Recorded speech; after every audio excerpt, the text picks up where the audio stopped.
Hello, everyone, and welcome to the Kentucky Small Business Development Center's weekly webinar. I'm Dave Etkin. I'm the director of the SBDC Center in Louisville, Kentucky. So if it's your first time joining, welcome. And if you're back from last week, glad to see you again. As we let people kind of join in and get settled, I'd like to talk a little bit about the Kentucky Small Business Development Center program. As the only statewide nationally accredited program that provides entrepreneurial and business development services, the Kentucky SBDC plays a vital role in Kentucky's economic development by assisting entrepreneurs at every stage of their business life cycle. For almost 40 years, the Kentucky SBDC has assisted emerging and growing businesses by providing the professional expertise, tools, and information necessary to make sound business decisions in a complex and ever-changing marketplace. We do this at no cost to our clients, thanks to the U.S. Small Business Administration, who co-sponsors our program, which is then administered by the University of Kentucky, who partners with regional universities, colleges, and local economic development agencies. We're also part of a national network, America's SBDC, with over 1,000 centers across the nation. To learn more, visit KentuckySBDC.com, and there you'll find additional resources to help start, fund, and grow your business.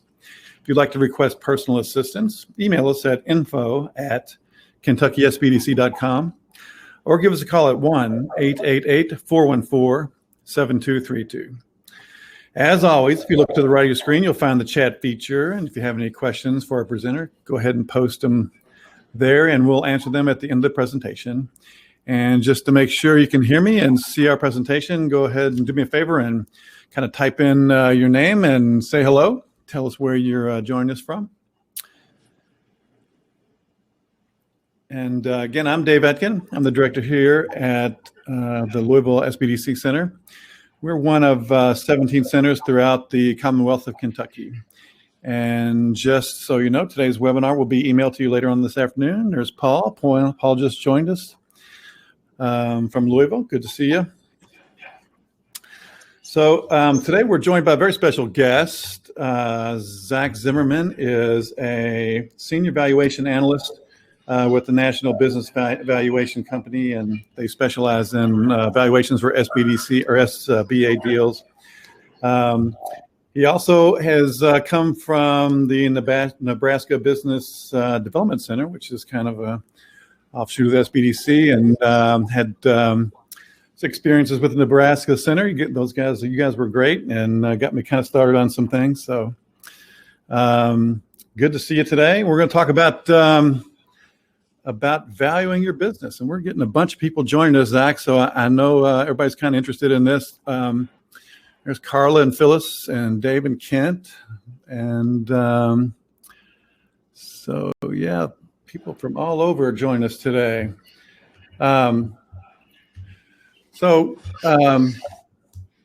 Oops, I think I hit the wrong button on you there, Zach. I'm sorry. There we go. So valuations are key to any business, and I think knowing the value of your business is the first start to any success in developing a plan for a business. So you've been doing this a long time too. So how would this let you just kind of jump in and tell us all about valuations today? Absolutely. Thanks, Dave. I appreciate you kind of having me on and learning kind of the ropes. This is kind of my first time being in a webinar, so hopefully everyone can kind of bear with me through this format. But Dave was gracious enough to kind of pull me in and asked me to talk about different type of valuations and how to value a business, maybe a small business, depending on everybody's situation. I mean, everybody has a different idea of kind of value and business valuation. But again, my name is Zack Zimmerman. Like Dave said, I'm senior valuation analyst at National Business Valuation.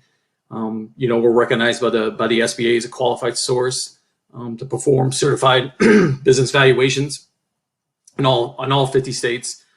Usually we concentrate primarily on SBA lenders. Usually those are our clients, and I could talk a little bit about how that works. But essentially, the value of a business is kind of what we focus on. Obviously, there's our website also there too, nationalbusinessvaluation.com. You can go there, check us out, get more information. If there's additional questions, there's obviously contact forms on there, and we can definitely go from there. Valuation has different meanings for kind of different people. National business valuation kind of primarily just focuses on small businesses, but in addition to that, SBA lenders. So there's this kind of relationship between small business administration, lenders, and the small business owner. They're here recently, probably in the past 5-10 years. There's been a kind of a transitioning going on. If you kind of look at it from a 30,000 kind of foot view, maybe a person maybe started their business 30, 40, 50 years ago, and now is trying to figure out that exit plan, trying to figure out that transition out of it. Maybe not every kind of situation. There's different situations, but there seems to be a kind of an influx of those types of situations where either that business owner has developed or created this business, a small business, and is trying to either pass it on, exit, find a partner, all kinds of different situations. And they're trying to really kind of gauge on what they have. What is it they have accumulated over the years? So there is a difference of perspectives of what the value of a small business could be.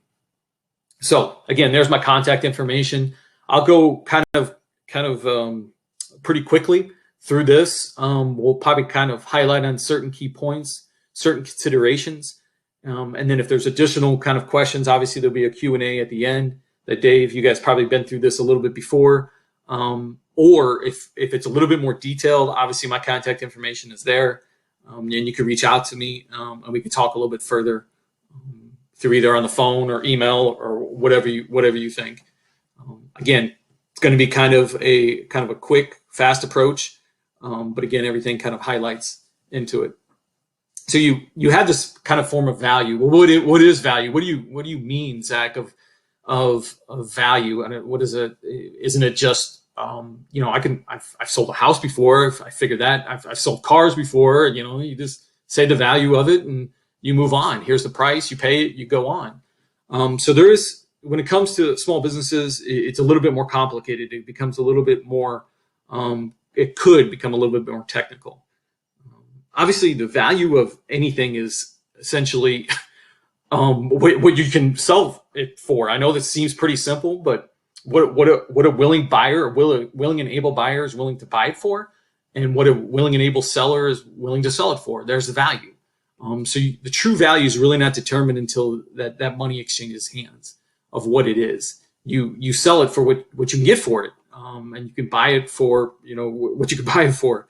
But a buyer obviously has a decent responsibility of obviously trying to gauge that value of low as they can go, and then the seller has a decent responsibility, or reasonable responsibility of trying to sell it for as much as they can. So there's that kind of tug and pull of going back and forth of what it is. When it comes to businesses, though, you have certain things. Obviously, this is business school 101, where you're like, if I'm going to start a business, I am in it to make money. Okay, so that basic premise of right when you walk in any course, or you don't even have to take a course about business school. You just, hey, it's basic lemonade stand stuff here. I buy the lemons and I sell them, for more than what I get it. So there's this whole thing of tangible versus intangible. What is that service worth? And again, if you look from that 30,000 kind of foot view over the past 50 to 60 years, even just in general, the American economy has kind of transitioned from this tangible manufacturing, industrial kind of economy to more of a service-oriented kind of economy. And to make it just blatantly kind of obvious, the worth of business, maybe not the tangible things involved in it. And when we mean tangible, kind of use kind of terminology. Tangible is obviously the things, the actual items to hold, the equipment, the automobiles I have if the business has it. Real estate is a tangible thing. Land, tangible things.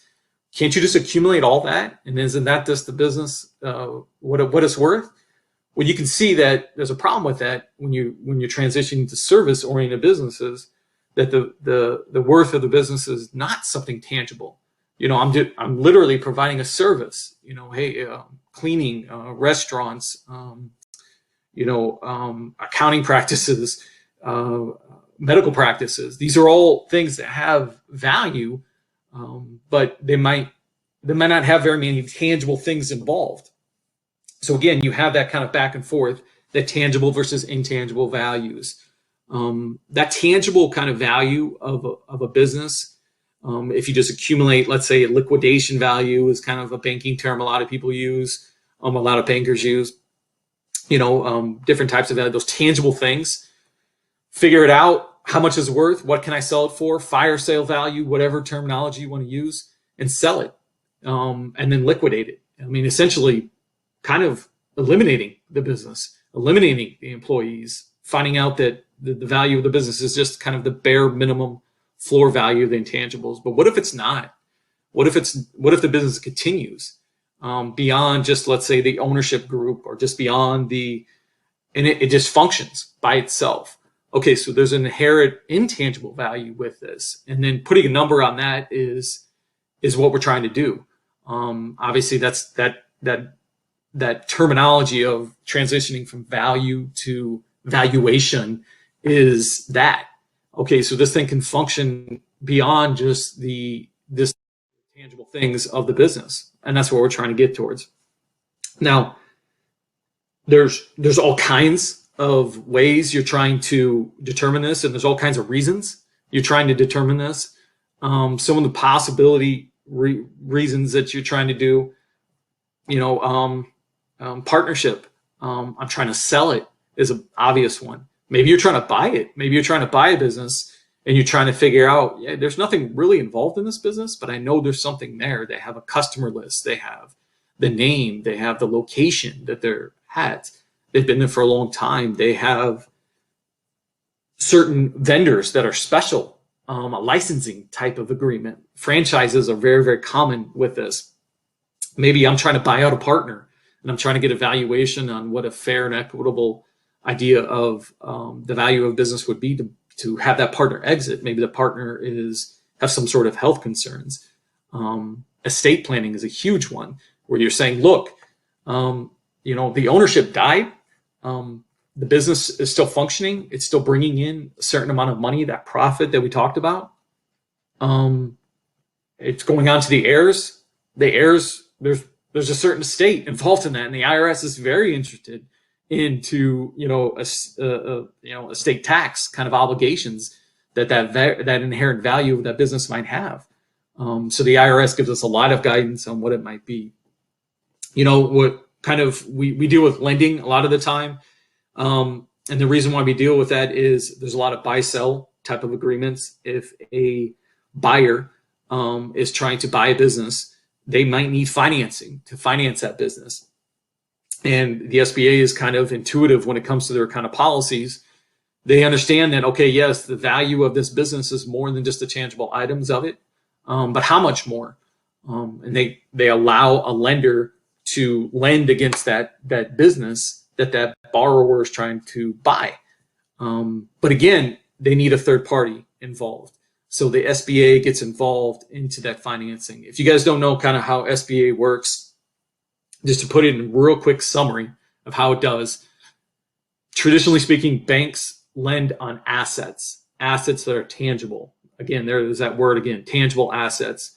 Those tangible assets aren't always representative of what the business is. There's a certain inherent cash flow of what the SBA kind of represents.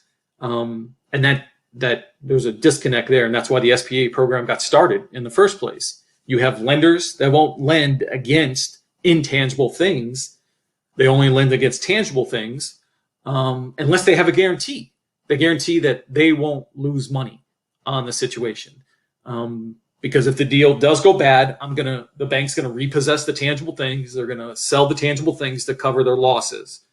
If there is no tangible things, traditionally speaking, 30, 40 years ago, they weren't lending. They weren't freeing up the cash. that's when the SBA stepped in and said, hey, look, if we guarantee you that there's a certain amount of loss that will be guaranteed for you, which is less, would you lend? So it frees up cash.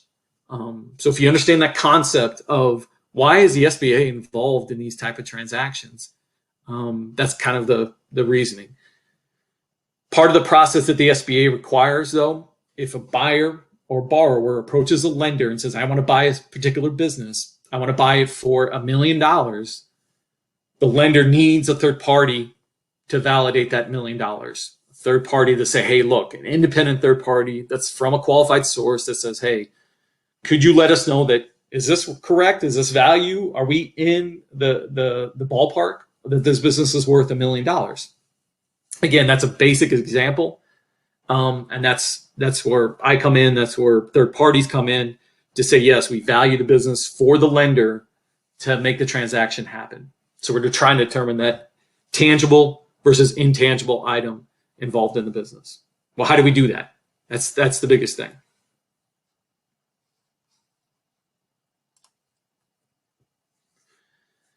The biggest thing is it goes back to that basic kind of concept of what is the value of a business? Why do people even start businesses in the first place? They're challenging, they're huge, they have a significant rate of failure. But it essentially it is to make money. That's the concept. That's the idea that we're assuming that somebody starts a business. It's for profit. That eventually, in the end, not the only reason, but one of the primary reasons is you're doing this to make a living, to make a profit, and essentially an uncapped profit. There is no cap. There's the essential hope that, I can make this as big as I want. And there's an earnings stream. There's an adjusted cash flow stream. There's a taxable whatever terminology you want to use, earnings, profit, adjusted cash flow. There's going to be, in the end, a certain amount of capital in that ownership's pocket, that risk taker's pocket at the end, when everything's said and done. I buy the lemons, I buy the stand, I buy the signs to advertise, I make the lemonade, and I'm going to sit there and sell the lemonade, all in the hopes of, at the end of the day, I'm going to put an amount of money in my profit, an amount of money in my pocket. After all my expenses are paid, after all my taxes are paid on that lemonade, whatever it is, I'm still going to walk away with this amount of money. So that earnings stream is kind of representative of one factor of the value of that business. Well, how do we know that lemonade stand, how much money does it make? Good question. We need to check into that. Will it continue to make that much money? That's a good question also. Has it continued in the past? That's another thing to consider. Does it fluctuate? Did 1 year did it make this much money? Now the next year doesn't make this much money. Okay, so is there an inherent risk involved in maybe an up and down? Volatility is another word. Are we going up and down in our earnings stream on a year-to-year basis? And what is that representative? If it's more up and down, more people think it's risky. 1 year I make $100,000 off that lemonade stand. The next year I make $50,000. The next year I make nothing. But then the next year I come back and make $200,000. So again, what is that representative of? And that earnings stream is going to be the catalyst, the anchor of value. Okay, so that owner, that entrepreneur went through all those struggles to figure out how to make the sign, to figure out how to make the stand, to what location it is. Maybe I have to pay rent at that location. Why would I choose that location? Well, I think there's a lot of people that come by and would buy my lemonade at this location. Okay, so you secured that location, right? Yes, I did. Great. There's an inherent value with all that. Well, how much does that represent? It's going to go back to your earnings stream of how much money are you making at this particular location. Has nothing to do with how much that lemonade stand, or the actual stand that you made in your backyard, whatever it is, has nothing to do with that. Has nothing to do with your sign. It does, kind of, but it really doesn't. Maybe you spent a lot of money on that sign. Okay, so you kind of can get the themes that we're trying to get on here of the sign, the employees, Maybe you talk to somebody that comes up to your lemonade stand and buys you lemonade. Maybe you talk to them a little bit. Maybe you guys, maybe it's a water cooler kind of atmosphere. Maybe you've developed a drive-through where they don't even have to get out of their car for that lemonade. Okay, these are all things for what? To inherently get to a essential earning stream. And these things that you found over time to take the risk to develop the lemonade that they like to taste, the amount of ice they put in, the type of cup they put in, and how the convenient is. Develop your lemonade stand. Again, that's an analogy, a metaphor, whatever it is.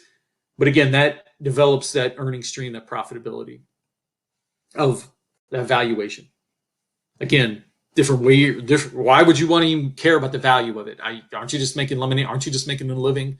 Yes, you are. But again, things tend to grow. I've talked to numerous business owners over time, and the one kind of theme that a lot of them talk about is, I can't believe my business has gotten this way. I just started off in a garage. I just started off in my driveway doing this. And next thing you know, I have 20, 30 employees. 40 years go by, and I don't even know how to exit this. I don't even know how to, I don't even know what it's worth. I started by myself fixing cars. Next thing you know, I own an automobile shop that is pretty significant in the area, employs quite a few people, has 3 different locations, and all kind of doing the same thing. So again, there's an inherent value that's associated with that operation.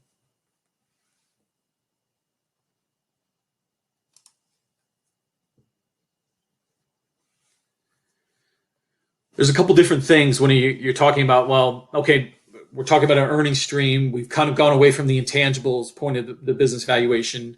There's an intangible kind of aspect to this. And I think Zach said it's something associated with how much money I make from the business, the earnings stream, the profitability, whatever it might be. Again, this intangible versus goodwill. I mean, there's a lot of things involved in the business that are interchangeable with terminology. When you start getting into investing, and I'm not sure how many people are actually on this line that actually kind of dug into different types of investing. But let's say non-small businesses. Let's say humongous conglomerates of businesses.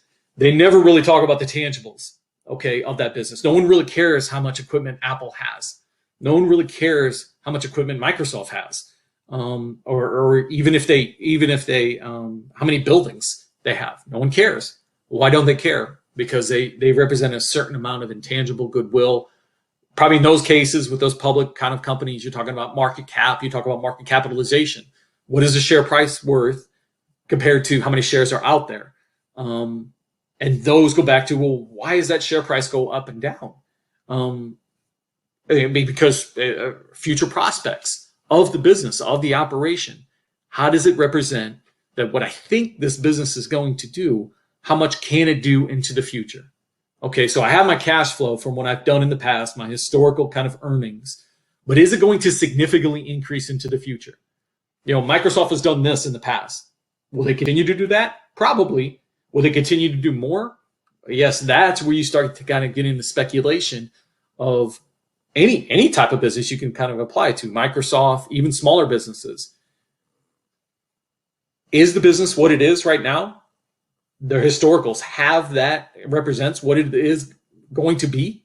Or is there some sort of future plan to either grow it into different markets, grow different products lines, or is it just going to be the same?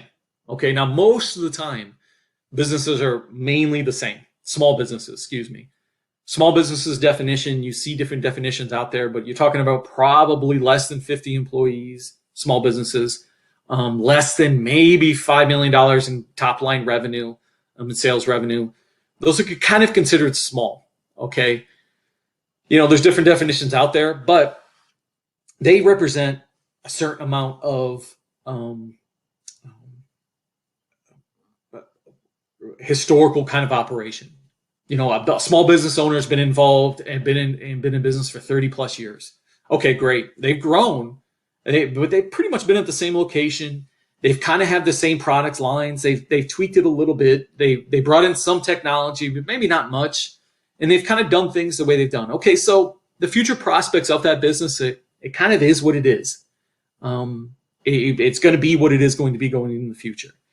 Business might not be that way.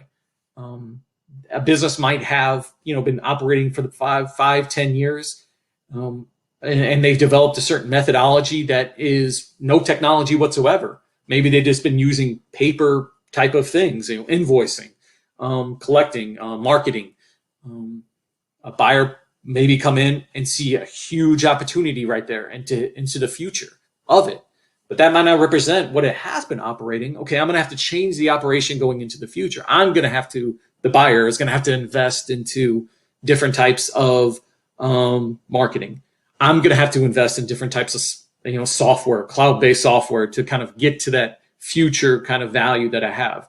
So there's a constant conversation of happening in between that past historicals and what the future might hold for that business value. And then that's where you see kind of maybe not a discord, but you do have conversations of, okay, this is what the business is right now, that represents value, that if it went to market, that's what it is. This is what it could be. Okay, so is a business owner presently who looks to sell the business, are they looking at that also as a future value?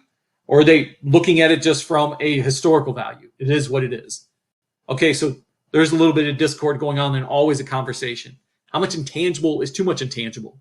I've been making $100,000 a year. I want to sell it for $1 million. Well, okay, is there a reason why? Yep, I believe it's $1 million. That's the methodology that I came in. And I want $1 million because I've been making $100,000 a year. Okay, so that logic, that due diligence behind whatever that valuation is, there's common methodologies to justify these intangibles, this goodwill involved. The main kind of definition in between intangible and goodwill is a really, really basic example. Might be, okay, intangible represents, let's say, a multiple of earnings. And we'll talk about this later in the presentation. A multiple might be, I'm gonna sell this business 4 times earnings. Okay, great. What's the earnings? $100,000. 4 times that, $400,000. Okay, great. $100,000 represents this business, and the intangible, if you can, I don't want to get too mathy or an accounting on it, but the intangible is essentially $400,000 if you have no tangibles involved, right? $400,000 is the business. Well, what about if other businesses are making more money? I'm going to keep the same multiple involved. This business over here is making $200,000. Same exact business, maybe a little bit different kind of way, but it's making more money. If it sells for multiple times 4 also, okay, that's $800,000. So you can kind of see, okay, that goodwill is actually the difference between that intangible and the amount of money of maybe a competitor, a benchmark, another business, similar businesses that are selling for more. So again, if you're a business owner on this call, and you're looking at your intangibles, that's one aspect of it. But are you in comparison to the other people? Let's say maybe you own an accounting firm. Are other accounting firms making that same amount of money? Are you making more as that business owner? Are you making less? If you're making less, well, then obviously your competitors have more goodwill. Just to make it very, very basic. So it is about benchmarking. Competitors, comparables, same terminology. How much money are you making in comparison to like businesses in your area and maybe what they're selling for? I don't want to get too kind of terminology because I know there's a lot of terms out there over emphasizing of what it might be. But again, just the basics. So you have this idea of, okay, Zach, you talked about this service-oriented businesses over the years. But I have a lot of inventory. I have a lot of tangible things. I've kind of built it up over the years. So there is a constant conversation about this inventory, this property, plant, and equipment kind of line item of how many, what kind of equipment, what kind of furniture do you have? And maybe you have a bunch of fleets or maybe a bunch of automobiles that you have accumulated over the years.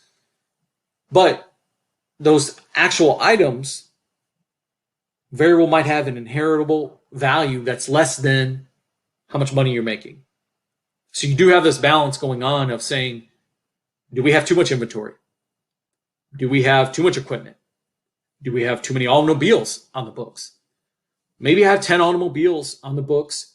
And sincerely, the business owner probably uses 6 of them. Okay, so am I going to sell those other 4 to that buyer? Does the buyer even want them? I mean, so we're trying to get to that kind of view of, you can almost talk about it as an efficient running a business. To what? To what end? That earning stream.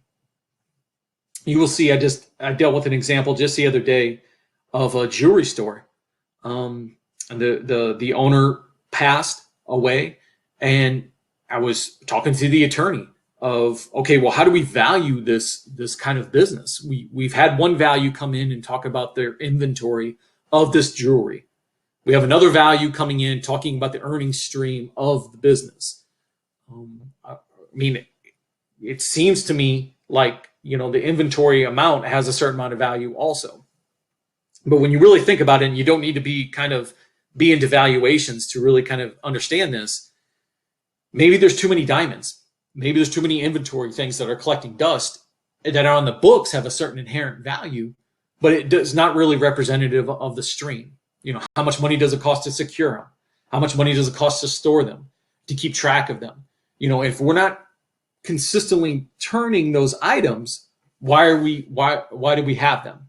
Okay, so, and that's a conversation that in your retrospect of how does the operation, how does that owner operate the business in managing their inventory to the level, or their items, or the tangible items. You can apply to a fleet of cars, you can apply to anything you want, of what equipment that we actually do need, inventory they actually do need to maximize our benefit stream. So, I mean, that's a conversation. If you're looking at your own business, that is definitely a conversation. Now, there is kind of a traditional thing when it comes to small businesses, and it's become more and more common here, probably in the last 10 to 15 years, of there's always certain things, line items that a business owner could take, because when they look at profit, they look at taxable profit. Okay, so there's a tax element involved in this of saying, well, if I make profit, I'm going to have to pay more taxes. And that is how the tax code is set up. You earn income, again, in the culture of business, profit. I mean, I don't want to go too big picture here, but that is the value of the business. That's how the IRS looks at value on the business. That's how the federal government looks at value on the businesses. Do you make money? And if you show you're not making that much money, well, then yes, you're not going to get taxed that much. But if Zach is telling me to increase my earning stream, no, I'm not talking about increase your earning stream. I'm talking about increase your value of your business. That is the best way. You're trying to increase your value or earning stream. Are you going to be taking on tax? Yes, maybe taxable. You could, because if you are making when you really think about this, when you're selling your business, you're saying it makes money. And if it's above the tangible items of your business, you understand it makes money. But if it makes money, you're going to have some sort of tax obligation at the end. And you're telling the business owner that, look, yes, you are going to have some. So again, these are all choices that business owners make with their understanding of what liberations are taking as far as travel expense, automobile expense, cell phone expense, personal expenses that are maybe lowering your tax obligation at the end of the day. But again, maybe they're taking away the value of your business at the same time. Again, what does the business need? Essential things does the business need to actually fund to make that profit at the end of the year? So you are, at the same time, I will always see, I had another valuation done, and you usually can tell from certain businesses when you take, let's say, 4 years of operation. We went back to 2017, 2018, 2019, and then you have 2020 as far as, let's say, your tax returns or your financial statements of a business, and you're saying, okay, operationally, financially, how is it doing? You can kind of see that, okay, you can kind of tell from business owners when they started thinking about valuation, because their tax obligation kind of goes up a little bit, and all of a sudden they start making more money. In year number, maybe let's say 2019, 2020, I didn't want to sell this back in 2018 or 2017, so I'm trying to lower my tax obligation. I'm not making as much money.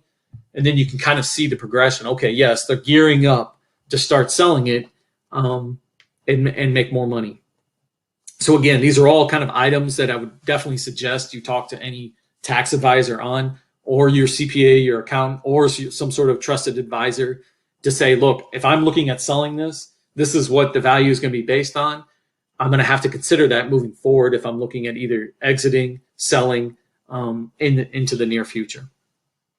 And does my inventory, do my tangible things that represent kind of the floor value of my business, is that going to be higher than how much money I'm making?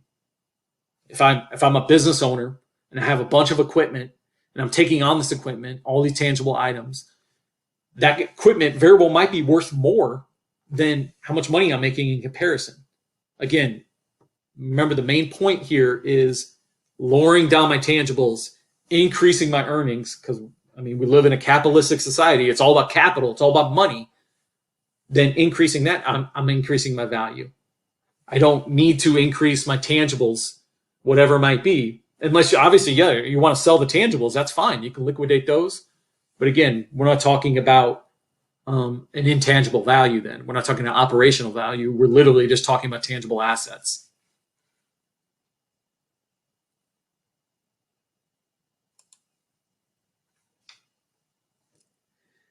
Talked about a little bit before, does this have something to do with my course of operation? Look, I made a lot of money just last year, Zach. Isn't my business worth more? It could be yes or no. Again, what are buyers looking at? Most buyers are looking at these common themes, and that's what we're trying to kind of determine.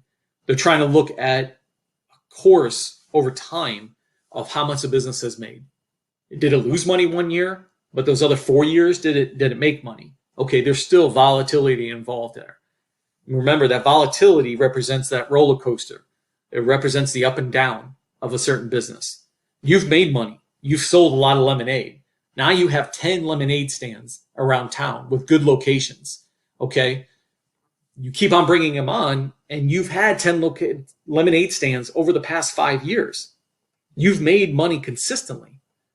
But that one time, something happened, maybe something like COVID, maybe something like a natural disaster, and it dipped down. Okay. Does that take away value? It could. COVID has represented a lot of different things. It has affected value on certain types of businesses, and positive or negatively. But again, so you're saying that this business model that I have is subject to risk. And that's what we're trying to kind of determine. The earning stream is one thing. You've been making money, but there's a lot of factors involved in that makes that earning stream risky. One of them is COVID. One of them is a tornado coming through. One of them is a flood. Could be a fire. It could be anything. It could be a vendor leaving town. It could be your customer. My primary customer for that lemonade stand. Look, I have a lemonade stand. It's in the middle of a university town where, the university shuts down every single summer and all my customers leave. Okay, that's okay. That highly intense customer that you have that kind of goes back and forth represents a risk to the business. So again, terminations of things like that are trying to see you through that earning stream. Maybe you have a vendor that's special in this lemonade stand. I know I'm just using this as an example, but maybe you have a vendor that's very, very special. Maybe you have a special type of lemonade that the supplier is only selling you the lemonade, and you are exclusive rights to that person. You're exclusive kind of recipient of that lemonade for this certain area. Does that represent risk? Yes, you have a huge advantage in the market. Customers can't go buy that lemonade anywhere else. But that vendor has decided either to move, they decided to go bankrupt, they decided that you're not a good customer for them anymore. They want to expand. Is that an integral part of your business? Again, represents risk. So Those are the things that we're trying to determine. Over a course of maybe 1 year, 2 years, 3 years, 5 years, we will see the longer amount of time maybe represents less risk.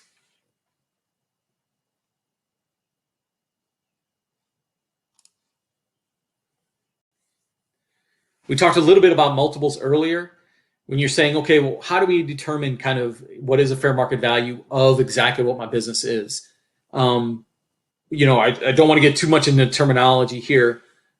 I know Shark Tank is very, very basic, and they always talk about different types of, let's say, multiples, 4 times earnings, 5 times earnings. I mean, if you ever kind of watch into that, this is kind of what they're trying to get at here. And this is just an example. You can pull in databases that we have access to and to see what kind of multiples most of these businesses are going for. So if you look at this graph here, this represents a certain type of business. Each business has a certain code. The IRS, or excuse me, the U.S. Census has developed a coding system, short for NAICS coding system, North American Industrial Classification System, NAICS. And they classify every single business out there. So if you file your taxes, you're going to get a 6-digit code. And if you have a business, you're going to get a 6-digit code of saying what this business is. You're determining, hey, yes, I'm a dental practice. Yes, I'm a restaurant. Yes, I am a cleaning service.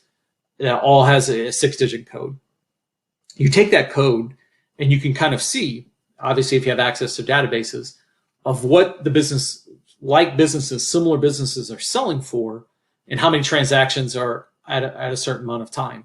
And this is an example of kind of a basic kind of statistical kind of cone curve of saying what multiples of certain types of businesses are going for. So I'm not 100% sure what this business represents, this industry that we're looking at.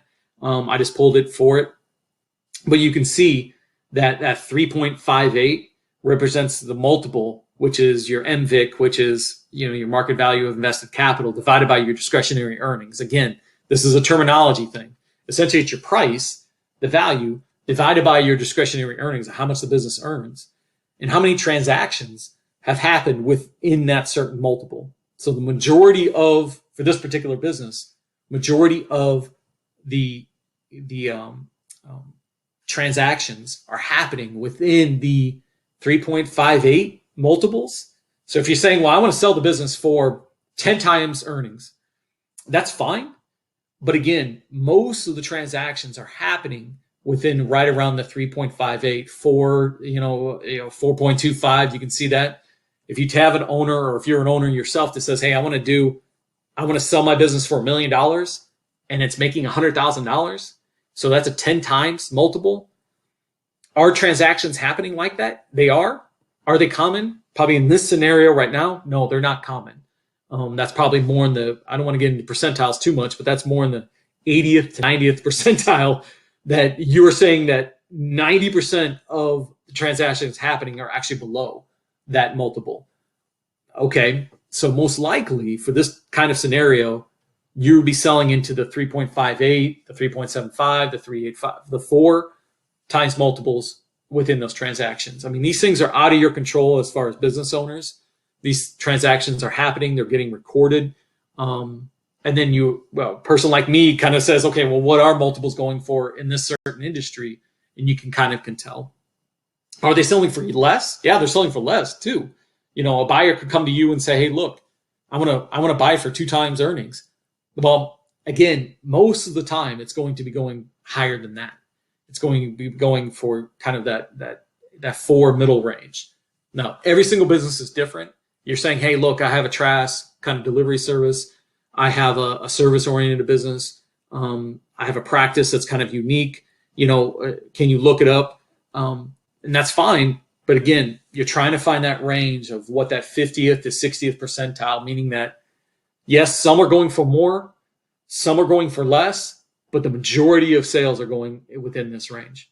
And that's what this kind of chart represents to see. Now, the biggest impact you have, probably not so much on these multiples, but yes, as a business owner, you probably have a huge impact on the bottom portion of this, the discretionary earnings. I can increase my discretionary earnings, and then I can improve the value. And that's what most business owners have involved. They have that earnings power, that earnings to improve operations, and the how of the operation kind of becomes a challenge also. If it's a valuation thing, in our reports, in most reports, which we saw a little bit of this earlier, we call them a conclusion of value. That's what the SBA kind of requires. They call them a conclusion of value. And one of the requirements that the SBA requires is benchmarking. So what it is we'll be looking at similar businesses.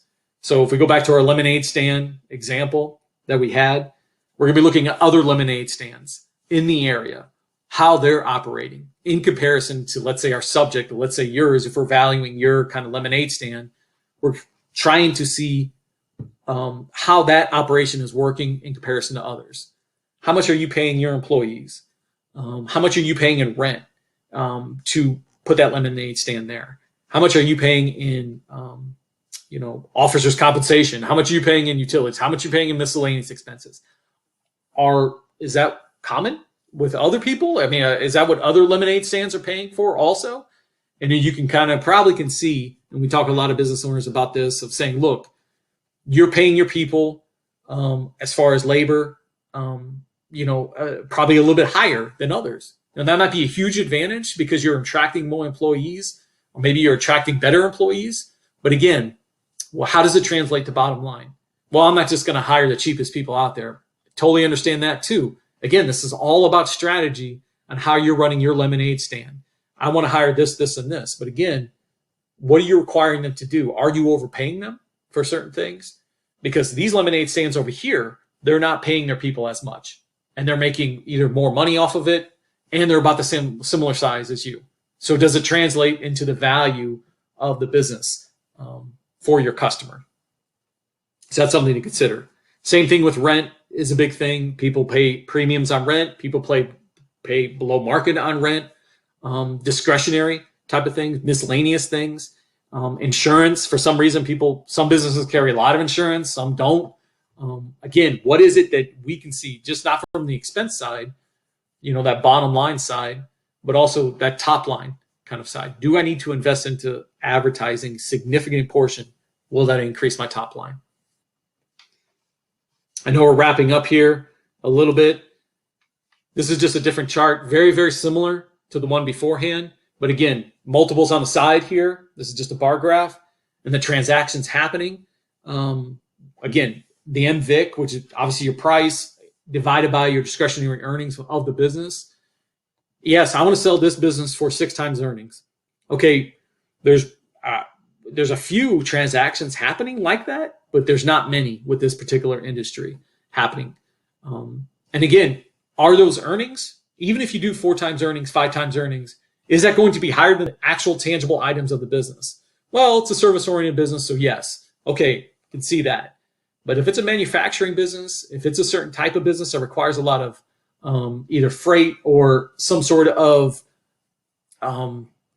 automobile, major equipment, maybe not. 4 times earnings might not be enough. You might just need to liquidate it, and then there's a value of the business if you want every single dollar. Now, there are economic development things involved in that. There's employees that might be involved. There's lifestyles. There's certain things, community representation, that are considered going forward.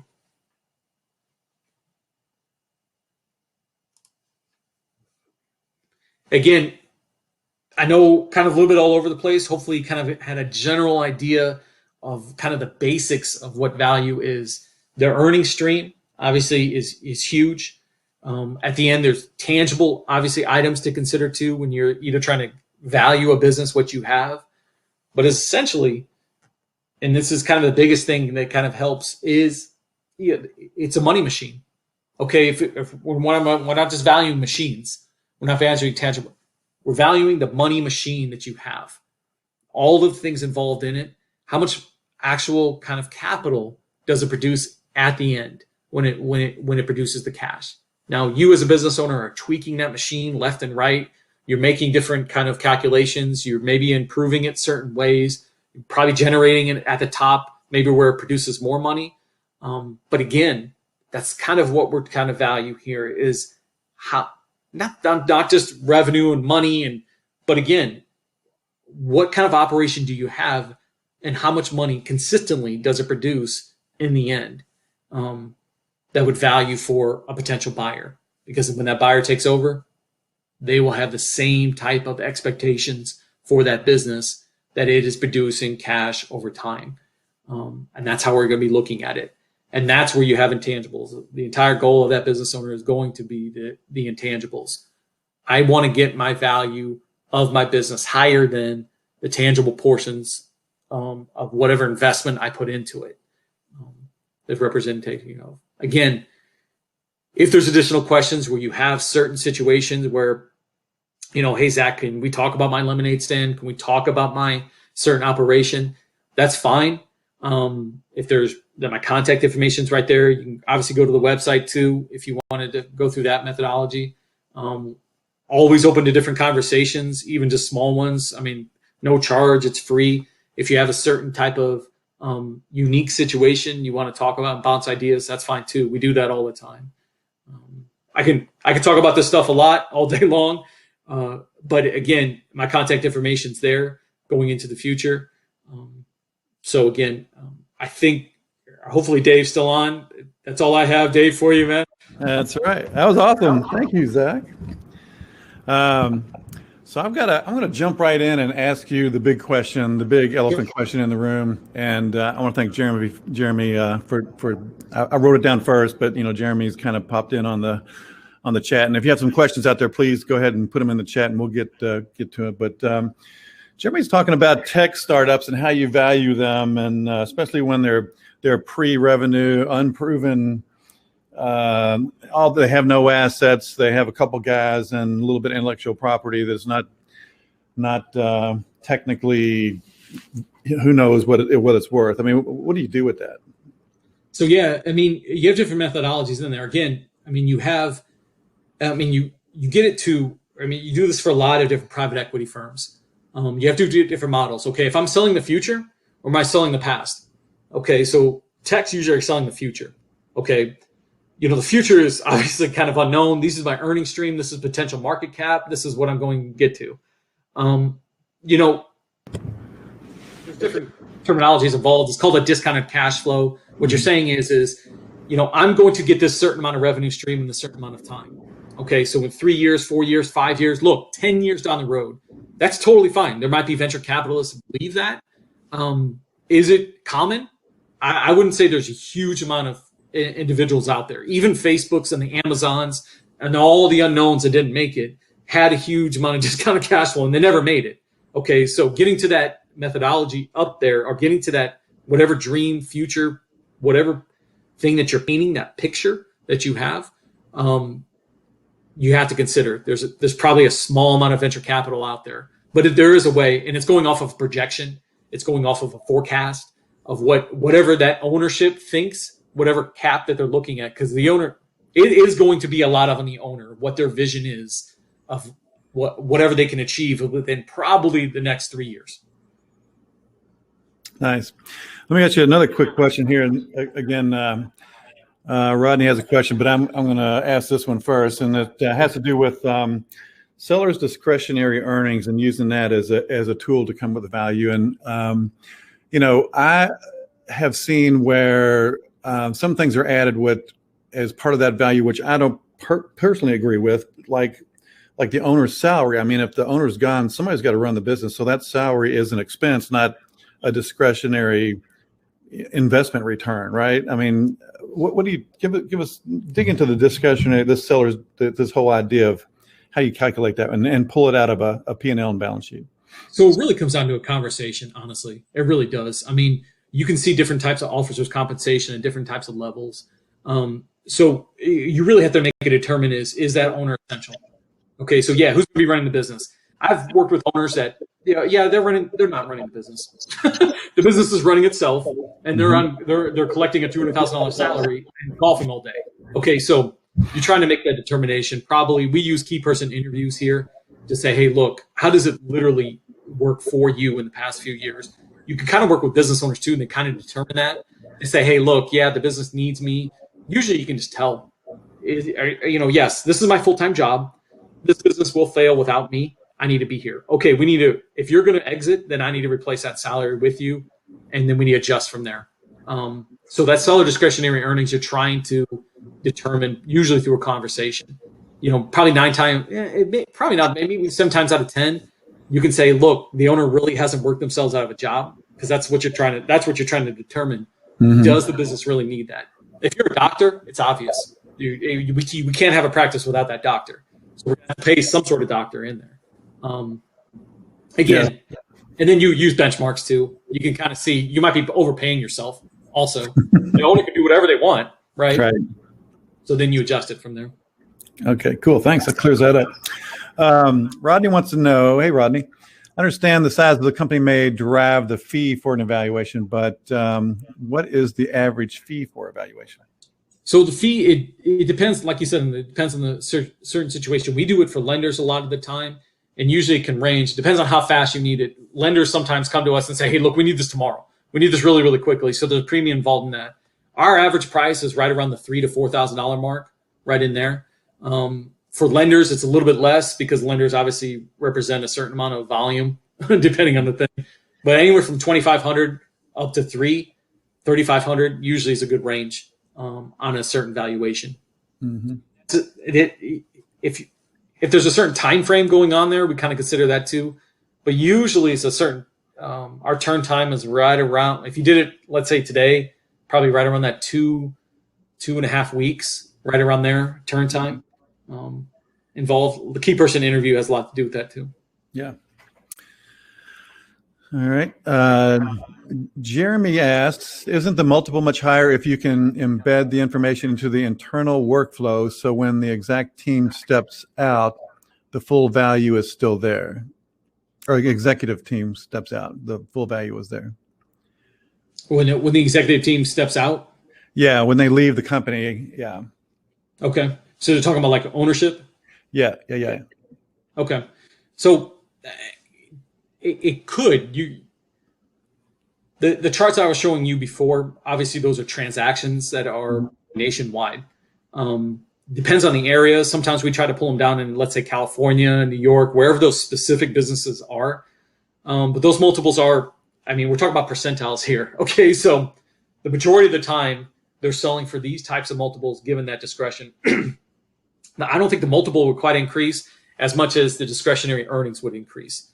So overall value could go up, but the multiples obviously wouldn't, because obviously that represents the market. That represents the market risk associated with whatever discretionary earnings that you're having. If you're saying, hey, that executive team's exiting, and we're gonna pick up cash right there, yes, you could very well increase the value if you're saying that cash is literally just free cash flow from them. Yeah. Good.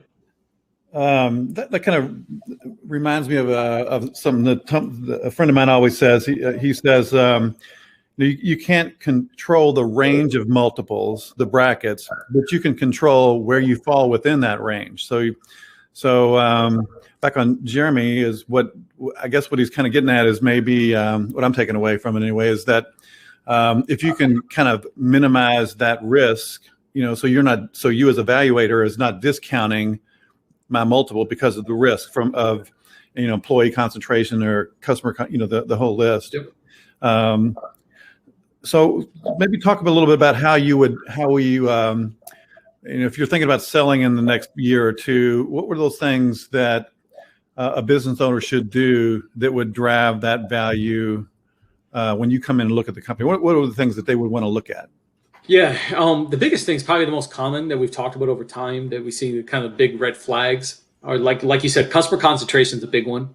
If you only have a certain amount of customers that are coming through, market size is another big one. Obviously, bigger the markets, the better. That's why online is becoming a kind of a huge thing, kind of blown up. You say, hey, my customers are leaving. If you're talking about, let's say, smaller markets, I only have certain customers that come through, and then those are huge kind of risk factors, so to speak. So again, there's a whole different types of risk assessment. There's literally programs out there that kind of evaluates your business from a key-to-key standpoint. And we do work with business owners too to say, hey, look, this is what we're seeing as far as your major kind of red flags when it comes to risk. You only pretty much a major customer. You might have a vendor that's very, very unique and special. Franchises are very, very kind of like that a lot of the time. Your major customer is a big employer and who lays off half their employees during Christmas. So there goes your major customer. If anything like that kind of comes through, COVID is kind of throwing all kinds of little kinks into it. But you'd be surprised with COVID of how much businesses increase for certain types of businesses to help out and kind of make them kind of innovate, so to speak.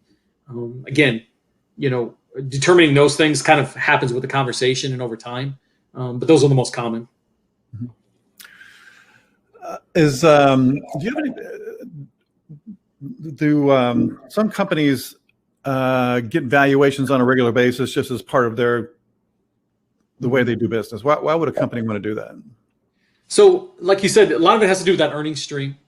So if you're saying, hey, look, it's not going to have a huge determination, but every single year, so to speak, it could be every single quarter, depending on, it could change. And if you're saying, hey, look, 2019 was horrible, but 2020 was great.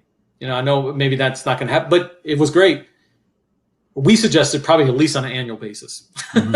You need to, because essentially you're pulling in whatever you're doing on a year to year, unless it's exactly the same and your market's the same, you're growing at a 2% rate or whatever it is, it's going to be about the same.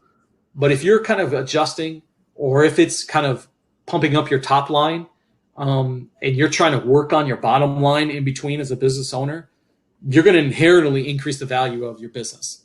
Now, how do you do that? I don't know. I mean, it depends on the business. So annually, it could. And then obviously there's multiples too. You can see there's different multiples in different certain places that they do change. I mean, you could pull in a cycle of the chart that I was showing you kind of pulled in a cycle of about 4 to 5 years. So that's all the transactions that happened in the past 4 to 5 years. So there are fluctuations in that too, to time it up. But again, unless you're doing a valuation, it's hard to determine that. Yeah.